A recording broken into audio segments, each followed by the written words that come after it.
sudden university of assisted media. You are watching a master at work.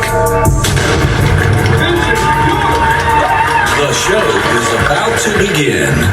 What's going on, Jag-Talk? I'm Christopher Dylan Williams. I'm the co-host of Cities on the Clock and the proprietor of the Crystal Method Man podcast.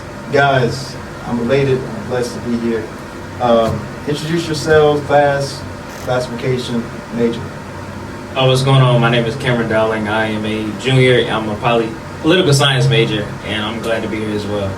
Hey everyone, my name is EJ Atkins. I'm a junior civil engineering major, and yeah, I'm glad to be back on Jag-Talk. Y'all already know who it is. I need no introduction. You already know who's talking on the mic. But you know, I'm a mass comm major, freshman. Happy to be here. Blessed to be here with you, Chris. Man, grateful as always. Man, so let's get started. So as men, you know, it's hard to talk about mental health. It's hard to talk about our struggles. So what can we do as men to show awareness to women, but also to men as well? Yeah, I would say mental health is kind of like a hard thing to talk about. I would say amongst at least young men, at least. The stigma of always being looked at as you're not tough enough or you're too weak, something like that, you know, that kind of hinders us from speaking, you know, about how we feel about certain things. So I just believe we just have to find a safe space with people that are willing to not only just hear us out, but listen for real, and just build that relationship in a better community within us. It can also be talking to your pastor, talking to your loved ones. But sometimes, guys, our loved ones going to be like, oh, do the press and do your homework, or just do something that takes your mind off of it. But everybody has different struggles. Everybody has different things that they go through. So how do we get out of this stigma? How do we move forward as a people?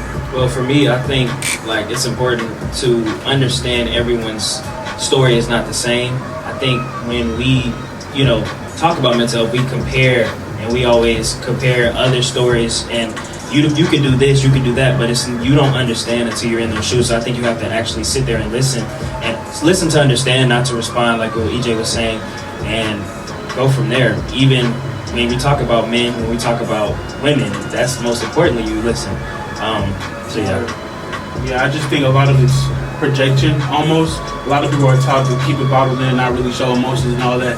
So when you see these people that are brave enough to step out in these spaces, especially for women's sports, since for women's sports you have to be almost braver than the men, right? You have to be almost tougher than men. Your skin has to be thicker than the men. Your black has to be blacker. You get what I'm saying? Yeah. So when it comes to that, a lot of people project and say, oh, you can't do this, you can't do that. And so I feel like we just need to be more accepting. We need to stop almost lying to ourselves that we don't feel these ways. And like you said, a lot of people don't know what it's like to be in those shoes. Yeah. Right? I'm going to say this, man, going into the topic doing with Angel Reese, right?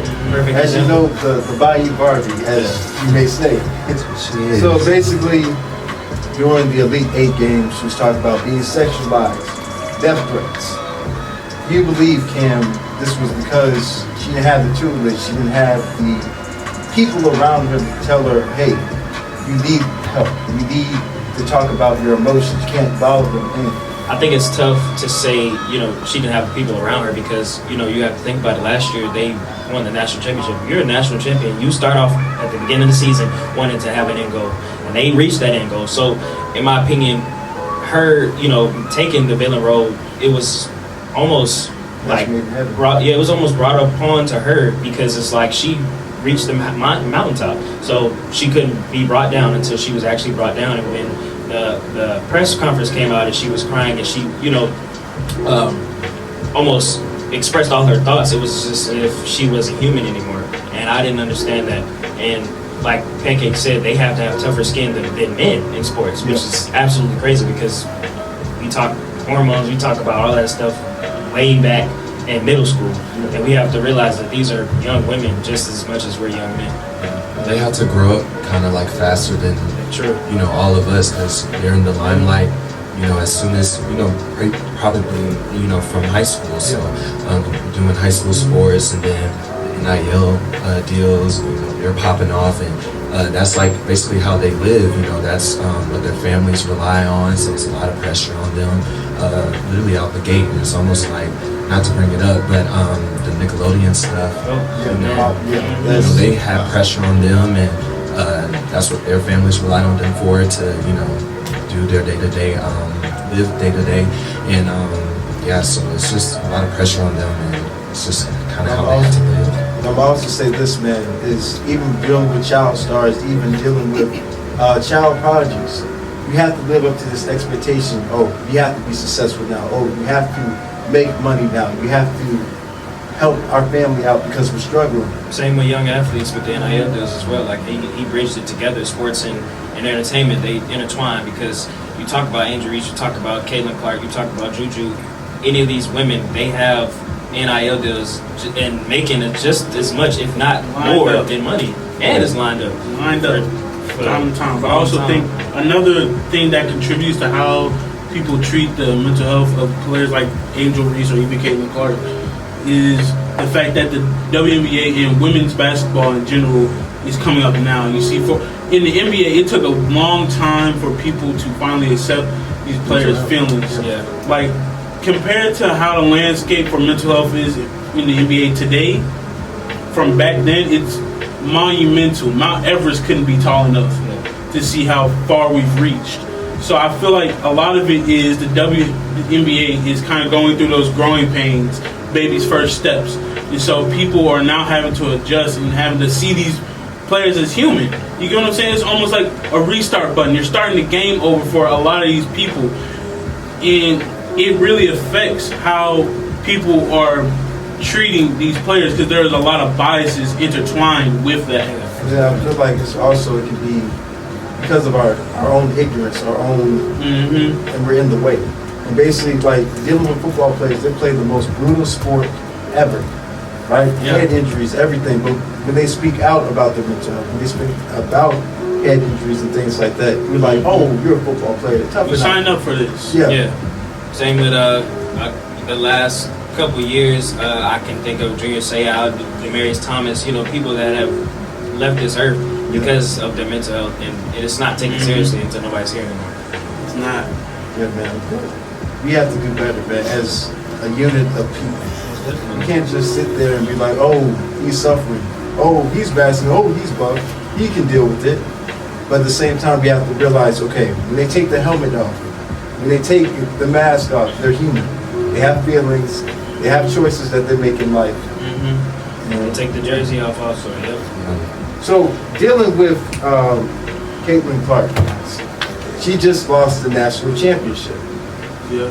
So with that, how do you think her mental health has affected her, and also being the #1 pick in the draft as well? I can answer this. I definitely say, like, it's almost as if she was privileged not to have that, toughness with her mental health. Like, no one was on her back about it up until she lost, and she has a new platform now. She's going to the WNBA. There's no more college. There's no more Iowa. That's it. So now she's going to WNBA, and everyone's targeting her. She's going to be the first pick, obviously. And then, I saw Deanna Taurasi. She was talking about, hating just about, what she can't do, what she's not going to be able to do. But it's like, why are you not praising, somebody else coming and uplifting the league? I'm going to say that also, she's one of the OGs of the WNBA, the start of the WNBA. For sure. You have to really, no matter what race, no matter what gender that you are, if this kid is coming in and she's supposed to be, I'm not going to say the savior, because she's the savior, but, but she's saving the league, basically. Yeah, basically saving the league.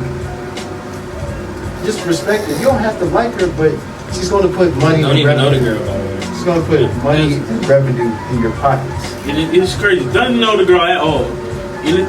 For me, it's the same thing they did with LeBron. Remember when LeBron first came into the league? His teammates was hating. Teammates was hating, say he's soft, he's this, he's that, he's not going to be able to do this. It's the same thing. They're hating on Caitlyn because they know she's going to change the game. They know she's probably going to get more rings, get more All-Stars, get more this, more that. She's going to bring more press, more media, and she's going to be the star of it all, and they're jealous. But also, this is a racial thing as well, right? It is. Caitlin Clark is Catholic. Caitlin Clark is straight. Caitlin Clark is white. She's not black. So at the same time, you know, she kind of got, you know what I'm saying? She kind of got a little hate as well. Mm-hmm. Yeah. And I think that hate is not directed as hard as it would be for black athletes, black women athletes than Caitlin Clark. Especially with like this whole GOAT conversation that they done, you know, try to create for her, saying, you know, she got to win a championship, obviously, right? And that's how everybody grades, you know, players, if it's football or basketball, and the fact that, you know, she didn't win, you know, people are already, you know, they're not holding it against her as much as they would like a LeBron or who's like Lamar Jackson if he was to win, you know. And it's crazy because nobody looks at college titles. Up until now, we decided to do it now. It's, Like this it's crazy. having to really sit down. Like, could you imagine if they did that for like John Wall and Kyrie Irving? Man, how you gonna talk about John Wall like that? At least John Wall won the tip. Come on, man. Really? Also, just being a champion doesn't mean that you have rings. Look at Dan Marino. Dan Marino was one of the greatest quarterbacks of all time, broke many records. But at the same time, just because he didn't win the rings doesn't mean he didn't affect anybody in a positive way on and off the field. Absolutely. But I also think, guys, you know, with mental health, guys, we have to talk about it. We can't just sit there and just be like, oh, I'm hurting. Like, anytime that, because my sister deals with mental health as well, man, just all her life. And we pray about it. We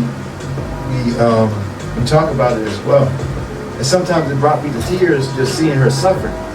It's like, I'm not going through this, but I'm seeing her pain. And it's hard to see that. Like, when you see your loved one struggling, you want to help it, but you don't know how. I think with us, you know, growing up as men, we tend to forget that, because I have a younger sister as well, we tend to forget that they go through a lot, you know, in that younger stage, and then they have the rest of their lives to battle non-stop. This whole world, they don't understand or appreciate black people. Or like just with black women dealing with pregnancy, postpartum depression. You know, that's a hard thing to go with men. Okay, we carry the kids, but we don't bring them into this world. And you don't realize that, man, how much of a toll they have to go through. How they have to go through the abortion system, you know, the death system, anything. Yeah, because like that. I think you're on the track of, you know, a lot of these women in the WNBA, they are playing while being mothers, while having kids, while having postpartum or, you know, difficult things in their lives like that. So how do we have those initiatives like the NBA? We have to have talks like this. We have to bring awareness through social media. So what do we have to do? Honestly, I think it starts now. I think it starts with the fact that finally, after all these years, the WNBA is getting the recognition it's always supposed to. And with that recognition comes money, it comes recognition that these players are suffering just like the NBA players are, just like any other league that's out there. And once they get that recognition of those problems, I think that's when they're going to start to solve a lot of these problems and get together. I mean, kind of like summed it up pretty much, and just with the attention that women's sports in general is just getting now, it's just very imperative that you know, the viewers and the players themselves actually band together and work together to create initiatives and support groups and just a better community overall to, you know, convey these issues. I would say the last thing about this is, you know, a lot of us, they're haters, you know. You don't want to do well. You don't want you to succeed. Back with Jag-Talk. Man, introduce yourself, man, who you are, your major, as well, where you're from. It's good to be back. I'm Kyu. I'm from Texas. My classification is a freshman, and I'm a psychology major. Man, that's good, man. Great to have you on the show, man. So, man, you know, mental health is a struggle, man. So how have you coped with your mental health? Have you talked to a therapist, pastor, a significant other that's close to you? When it comes to my mental health, I was able to cope with it by going to close friends of mine, my brothers, people I've known since like pre-K, or if I couldn't get the confidence to open up to somebody, I would just go in my room and I would just give my time to pray to God, ask Him for discernment, and just fully understand the importance of surrendering my problems to Him so that I could give it to Him for Him to make a way for me. I would say that, man. I struggle with worrying a lot, and you know, I worry about different situations, different things that I'm dealing with. But I know God got me there.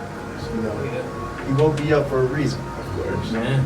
So I realize I'm still learning that, but He's given me the grace to move forward. So the way I cope with it, man, is just praying and talking to my sister, because we talk a lot. But like back in the day, we just used to just fight, we fought a lot. And we couldn't really have a good resolve as well. And then, but now, just as we get older, as she's 25, I'm 22, we're able to talk. We're able to talk about our feelings, what problem we're going through. We're dealing with a significant other, or anything like that. That's good. I definitely feel like when it comes to giving your problems to God, I always say like God makes everything happen for a reason. So when it comes to a problem in life or something that I feel like is bad or it shouldn't be this way, I just have to understand that this is probably a part of God's journey for me that I don't understand yet. So I have to still go through it. So when I come out on the other side, it all makes sense. Yeah, when we talk about the spiritual side of it and mental health, I think first, you know, we have to recognize that there's a problem. I don't think we view, you know, our problems as that serious, but most problems, like all problems, get worse. And, you know, unless we do something about it, it's gonna not be good. Yeah, and just, of course, growing up in church, you know, a lot of people, anybody that's probably Christian has probably heard of, you know, there's a stigma of like, you know, mental health is not that big an issue in regards to, you know, Christians just give it to God or whatever. But like, that's not true. Like, it's okay. It's to recognize that there is a problem and to get help. There's just a two like sword. Of course, get the help that you need, but then, like you guys have iterated already, you gotta continue to seek God in a way for yourself that'll help you. You know, just in whatever you're dealing with. So. And I'll say this, man. You know, the Lord has been good to me, man. I've been healthy, I'm alive, you know, and I have to remember that, man, hey, He brought me out of this situation. No situation is too small that He can't get me out of it. And sometimes we put ourselves in those stupid situations where it's just like, okay, why did I do this? But then God is like, it's right there. All I have to do is surrender to Him, and I can move forward with my life. So, is there any, for all of you guys, is there any ways that you have improved your mental health by going to the gym, having the hobbies, reading a book, reading the Word, etc.? I can definitely attest to that. Like freshman year, you know, I was really just going from class back to my room, class back to my homework, etc. But sometimes you have to take yourself out of the comfortability of your room, you know, comfortable situations. So, you know, maybe go do my homework on the bluff. I don't know, maybe go do my homework in the library. You know, I pay for these things, like use them. But also change of scenery, change of hobbies. Like you said, working out. I go hoop from time to time. Like, just change of scenery, and I think it'll be for the best. My freshman year was insane too. Just being far from home and from family, just trying to get acclimated to, you know, not just college, but a new city and all that different type of stuff, and just not, of course, having freedom, but just not as much freedom as I would back home, just because I'm limited, didn't have a car, and all that stuff. So I think recently is what I, like probably around my second semester of sophomore, just finally getting comfortable being here, and just being willing to just do change and do things that just get me out of the habit of what I was used to doing and stuff like that. So yeah, it's just like probably figuring out this year like what really works best for me. So it didn't happen overnight. It was definitely like a process and a journey, but just getting around the right people, people that you can trust, that you can rely on and hold accountable in both directions is what has helped me for sure. I'm gonna say this as well. Like 2021, I met most of my friends in Bible study.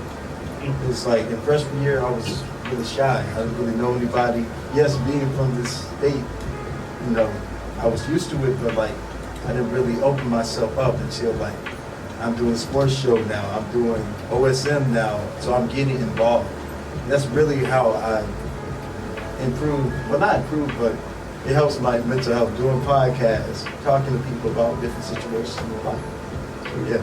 Yeah, and then finding people, you know, with common goals and you know, rightful paths. Like, you know, EB and EJ are in the Southern University Gospel Choir. Shout out SUGC. We you know, tend to talk about these things. We tend not to just sing, but actually hang out, you know, outside of choir practice, etc. And that is the communities that you have to find yourself, that you have to find like-minded people. I definitely agree with the like-minded people point of view, because you can definitely have your own mindset on something, but if you're not surrounded by people who share the same mindset, you're either going to get distracted or you're going to get you're going to get knocked off the goal that you're trying to get for yourself. And for my freshman year, this is my first year like being officially away from home, so I was able to just cope with my mental health by like music and stuff, but I found out that for me that was only temporary.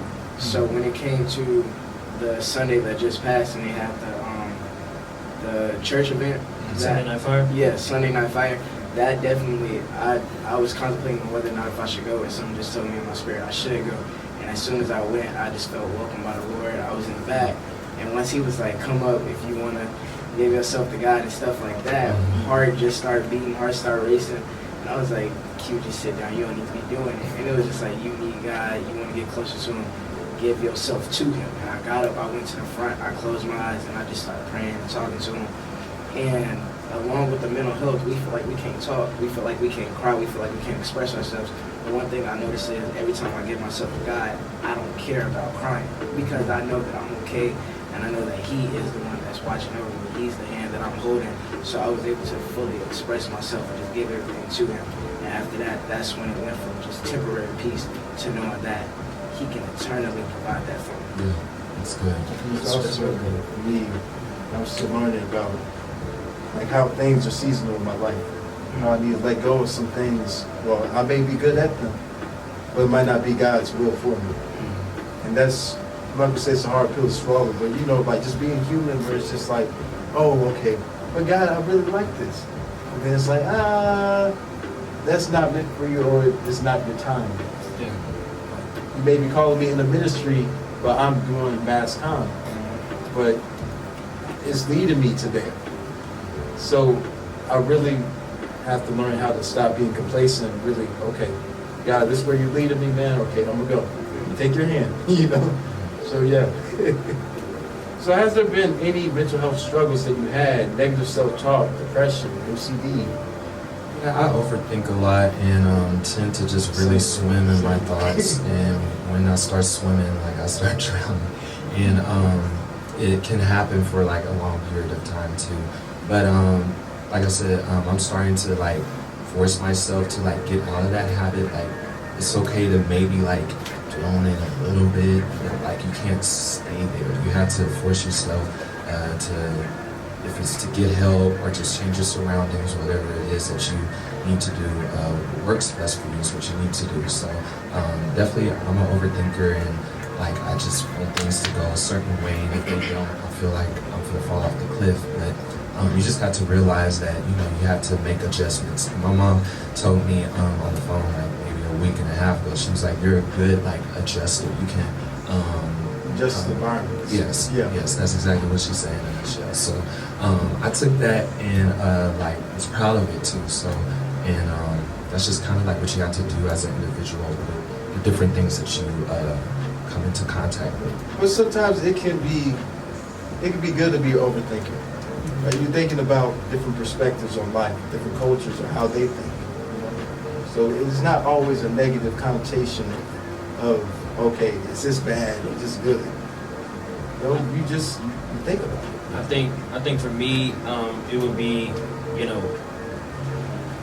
realizing that, each semester is a journey, and I didn't realize that until later on. Like, I'm mid-semester, I'm like, do I want to do this assignment? Do I want to go here? Man, but it's just like, you have to realize that where you were before is not where you are now. So I taught myself to never, look like at what I don't have and start looking at what I do have. Absolutely being grateful and realizing that I am moving forward. I am not being complacent. And I think that was the biggest thing for my mental health for me. But I also say this, man, just looking at a lot of people who are impoverished, right?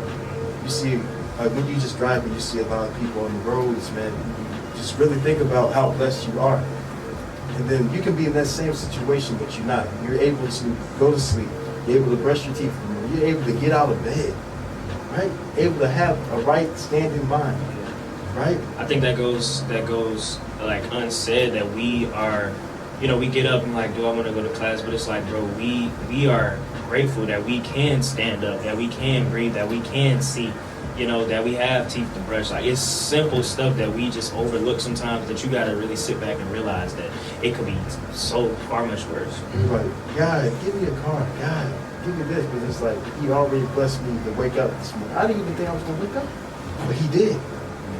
So you have to have that perspective, okay, yeah, this day is going to be a good day no matter what happens, right?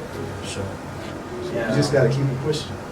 And I totally agree with everything you just said. And I just don't want people to take away the wrong part from this. Just make sure that you do.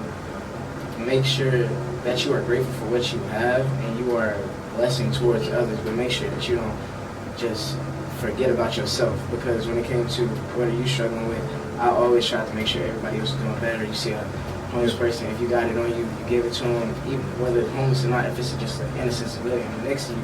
I always try to help everybody else, but I got to a point where I left myself out in the desert. And I had a thing where I'm an entrepreneur, and I basically got a thing, and it's called Culations. And I'll post videos with quotes, and I'll also tag a Bible verse to try to bring you closer to God. But the thing was, once I started messing up, I started overthinking. I was like, Q, you supposed to be telling people about God, and you out here messing up. What makes you think like you worthy of God, love, and stuff like that? And I started like doing negative talk towards myself. So I would still go out here and give positivity towards everybody else, but I would only give myself negativity. So I had to just make sure I took the time to reconcile with God and just make sure that you still are human, you still are able to mess up. As long as you just talk to God, you get yourself back on track, and you continue to get on the ladder of success, you are able to mess up. You're human. It's okay. But guys, I'm just grateful for the talk that I had with you today, man. For sure, man. I mean, it's almost brought me to tears, man, just looking at my life, And you realize, man, where you you have like a moment in your life, But we know that we all fall short of the glory of God. None of us are perfect. You have skeletons, I have skeletons, nobody's perfect, man. But just to sit here with y'all today, man, it's like therapy. We're able to open up to each other, unfiltered, right? If you have skeletons, let them out, right? Most definitely. I think that goes, unseen, and men are, talking, and we're not laughing, and we're being real, that it's important to see that it should be done more often. Yeah, guys, but I'm grateful that I had to talk with you, Pancake, Kai, EJ, Cam. But thank you all for tapping in with Jag-Talk, where we discuss the hottest Southern topics, social media debates, and HBC culture. It's been a great conversation, guys. Keep up with the Jag-Talk podcast. Follow us on Instagram at SouthernU_OSM. I'm Chris Williams. God bless.